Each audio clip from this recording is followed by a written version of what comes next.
I grew up in the Sinor-LaVallee Valley of California, and I came here to San Luis Obispo, went to Cal Poly for school, and I had to pay for school. So when I first got here, a friend of mine was working in a winery, and I said, hey, sounds good, we'll work at a winery. I was 21, and got a job, got the employment, and started pouring wine in a tasting room.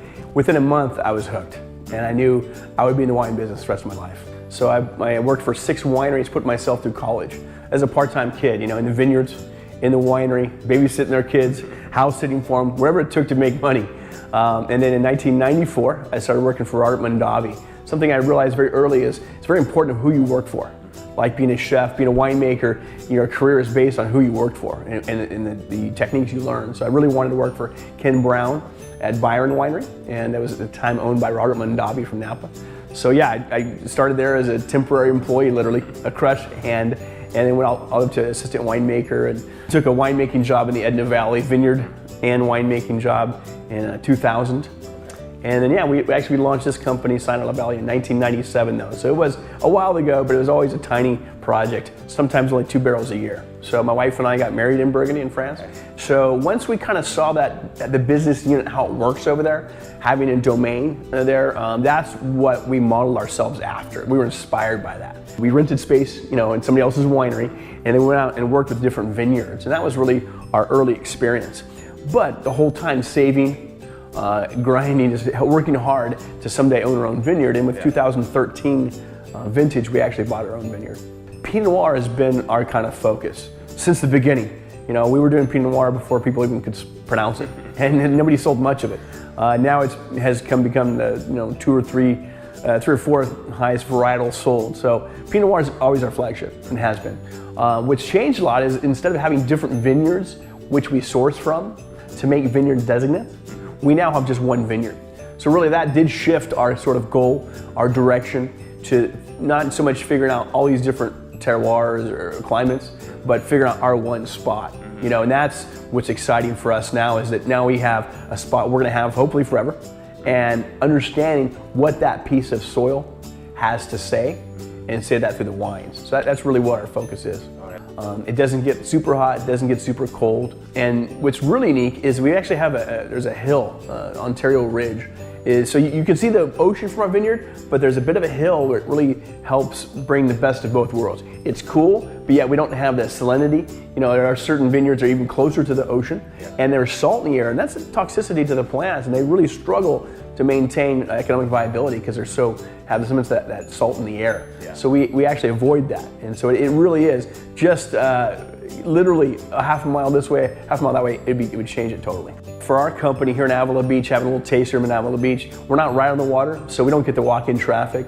So our customer has read Wine Spectator, they've read Wine Enthusiast, they're reading, Advocate. They're very involved with wine journalism, and they've probably read about us. And we've got a great reputation in our 20 plus years. We've got some great scores, and so we have a good presence in that. So those are the people that really who find us. We're here, we're open 5 days a week, closed on Tuesdays and Wednesdays, but we're open noon to 6. It's a relaxed atmosphere. We want this experience here to be just like our wines. We want it to be authentic, us, and we want it to just be enjoyable and represent place.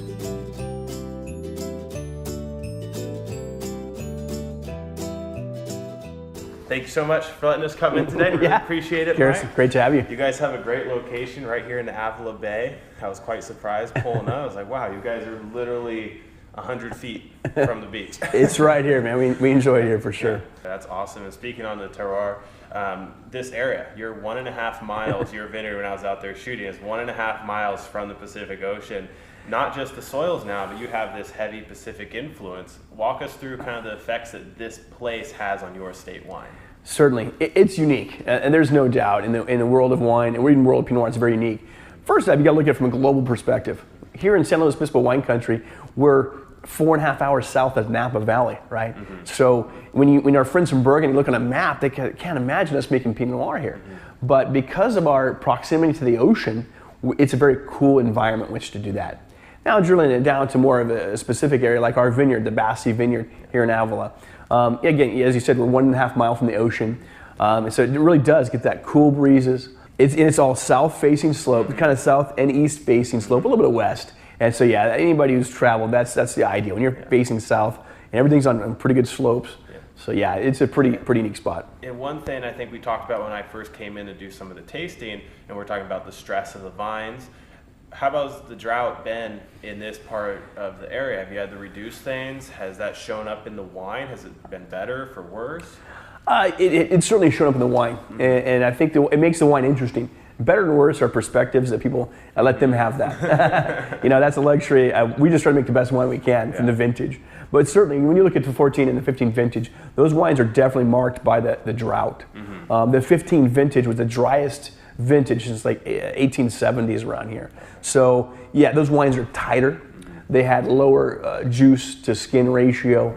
The yields were very low, but there's concentration there. There was tannic power there. So yeah, it is certainly expressed in the wines. When you taste the 15 and 16s are still pretty much in barrel right now, but there's an opulence to 16s where there's more of a leanness to the 15. So yeah, the vintage is definitely expressed through the wines. Let's talk a little bit about your label here. I noticed one is capped off. It has a bowl on it. Tell us a little bit about these wines. Yeah, so this is a brand new one. It's pretty rare. We've already sold out, but this is actually a sparkling wine made in method ancestral method. So it's actually more of like a cider. It's 10% alcohol. We call it ancestral, name for the technique which it's created. This label here in the 2002 vintage is when we designed this label, and it really does reflect who we are. I mean, when people start to understand who we are and get into our wines, they realize it's a very personal experience. Sinor is our last name. LaVallee is my wife's maiden name. Okay. There's nothing more personal than your thumbprint. So the background on the left is my thumbprint. Oh, wow. On the left is my wife's thumbprint, and the back are our two children's thumbprints. Awesome. So for us, wine is a very personal experience, and we reflect that in the label itself. I really appreciate you letting us come in, and thank you very much. Garrison, thank you very much. I appreciate being here.